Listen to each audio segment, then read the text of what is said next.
Hey everybody, Gold Rush here with Grand Havoc Gaming and Ready Up Gaming, and today I'm going to be doing an unboxing of the Siberia Raw Prism gaming headset, the SteelSeries.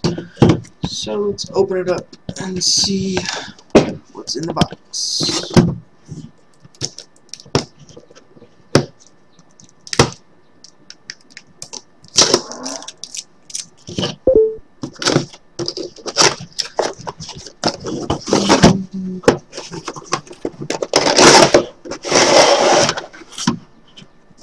Everything in there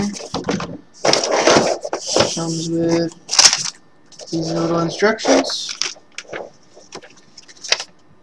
and this. I just ordered this a couple days ago, just the headset, no amp. I actually have a Turtle Beach amp that I'm hoping it works with.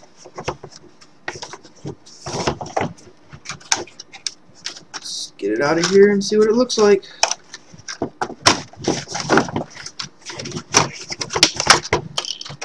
I hate these things.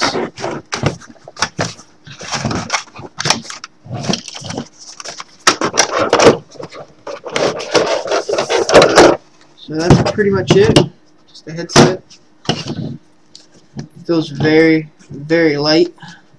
And it looks like it's going to be pretty comfortable. A little mic piece right there. Don't think that pulls out. And that's pretty much it. That cord plugs right into your computer. USB. Says it works on the Xbox One, the PS4, and all it is USB, so no annoying two cables. So no adapter needed. I will be doing a review on this coming up. Catch you guys later.